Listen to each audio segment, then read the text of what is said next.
We come now to the special award presented in honour of Dennis Potter.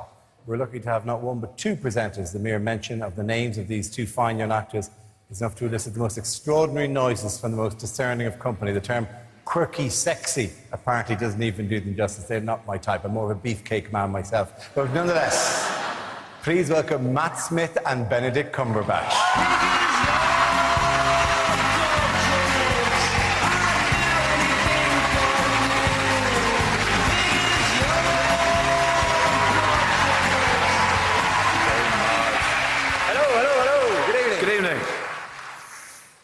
Well, ladies and gentlemen, with a title as tantalising as the BAFTA Special Award, it surely goes without saying that the recipient is a person we are here to celebrate, obviously, and to laud and to praise. And he is someone... special. Very special. This is someone very special indeed. If a little grumpy when behind with his writing, which he generally is, and his scripts are generally late, but it doesn't matter because when they arrive, boom, they are brilliant. But impossible to learn. They are impossible to learn. So, when they asked us to do this, the only condition was that he had to recite all of Gilbert and Sullivan's Modern Major General, delivered double time and from memory. But from anyone lucky enough to have been in a read-through with the man known as the Moffinator, they'll know that that's a walk in the park. Is that an impression? No. Yes, it was. The man is a word machine. He is Holmes. He has the heart of the Doctor, well, one of them at least. We're lucky to be here because of his latest triumphs in reinventing Sherlock Holmes and Doctor Who, although his work spans 20 years from the press gang to Tintin. His name is a byword for quality family entertainment and has resulted in more awards than he has hair, which is a lot. And, well, what else can you say about the man? He's fond of red wine. He doesn't really know who the Beatles were. He's a loving and non-misogynist husband to the equally brilliant but far more beautiful wife, Sue Virtue. And coolest dads to have to the equally cool Louis and Josh. His children are cool. What else can I bore you with and embarrass him with? Me and Carol and Arthur call him the Moth, a bit like the Hoff, but clever and Scottish and pale.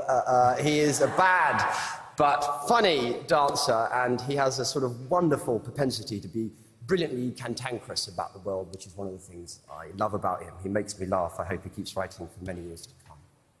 Did he write that? No. I thought so. It was terrible. Actually, he did. It was brilliant! Ladies and gentlemen, without any further delay, let's look at the master at work. Don't turn your back, don't look away, and don't blink. From the groundbreaking press gang to the cutting-edge Sherlock, Steven Moffat has been writing some of Britain's favourite TV shows for over 20 years. His ability to blend comedy and drama has delighted audiences since day one. I happen to like the contrast. I happen to like comedy drama. I happen to like being not categorizable. Can you give us any idea of the plot? No. Thought you were time agents. You're not, are you? Just a couple more freelancers. I think it's perfectly acceptable that humour is a part of drama. It's a part of life, you know. Tell me, why on earth you would want me to sit on one of these? If you pressed it firmly against your bottom, it might stop you talking. Where, generally speaking, are a man's brains located at around the time of conception? You wearing any pants? No. Okay. Now there's an idea. Why don't we tell them about the dangers? Drugs can kill you. What a headline. Next week, why it's bad to fall off high buildings. Steven owes his breakthrough hit Press Gang to his father Bill, who pitched an idea about a school newspaper to a visiting ITV producer. Has anyone ever told you you've got a wonderful vocabulary? I always knew that, just could never put it into words. Steven mined his personal life for funny characters and stories about human relationships for the sitcoms Joking Apart, Chalk and Coupling. The truth, for once, don't tell a stupid lie. I've got a wooden leg. In 2005, Steven realised a lifelong ambition, joining the writing team of the new-look Doctor Who. I don't give my screwdriver to anyone. I'm not anyone. Don't you ever get tired of Doctor? Doctor Who? 9 centuries in, I'm coping. Where have you been? Your coming was foretold. There's no such thing as foretelling. Trust a time traveller. Something big's coming, isn't it? Working on Doctor Who with Mark Gatiss led to the pair bringing Sherlock Holmes into the 21st century. There's a margin of error, but I'm pretty sure this is 7:47, leaving Heathrow tomorrow at 6:30 in the evening for Baltimore. Apparently it's going to save the world. Not sure how that could be true, but give me a moment. I've only been on the case for 8 seconds. When a fictional character starts keeping secrets from the writer, that's when that character becomes real. Good night, Mr. Sherlock Holmes. You got to admit that's sexier. Please don't feel obliged to tell me that was remarkable or amazing. How do you get to be so clever? Give reasons for people not to turn off.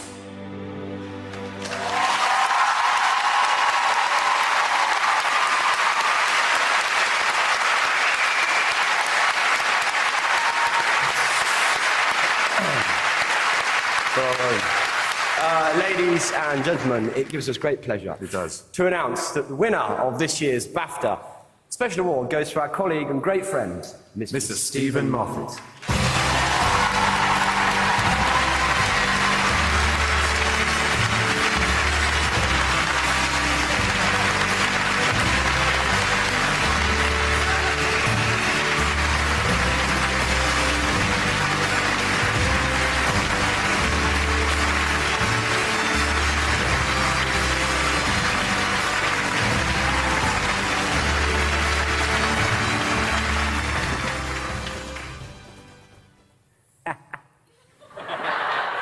Sherlock Holmes and Doctor Who giving me an award. That is absolutely brilliant. That's all I really need to say. When I was first told about this, I started getting interviews because it was announced a short while ago. And the very first interview I got, the interviewer asked me the best ever first question about this kind of award. He said, "Wouldn't you rather win a proper BAFTA?" To which I entirely failed to reply, no. This is, when I got that letter, simply the proudest moment. Indeed, when I got that letter, I showed it to my son because I couldn't quite make out the truth of it. I thought, Dennis Potter and me on the same page. Look, it's me and Dennis Potter. It's a proper big award. I'm a real writer.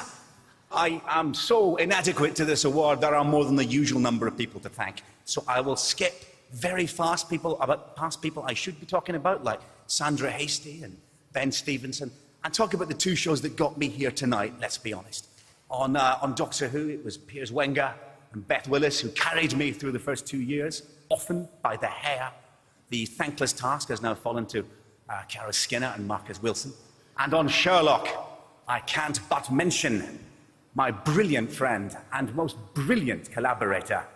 And in the words of Doyle himself, never better applied, the best and wisest man I have ever known, Mark Gatiss.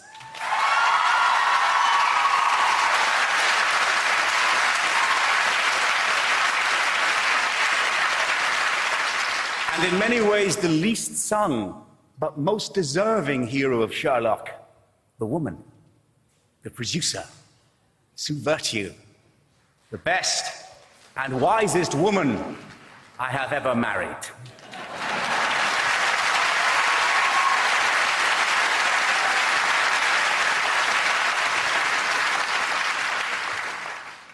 Thank you all. Thank you, BAFTA, for Tommy. Good night.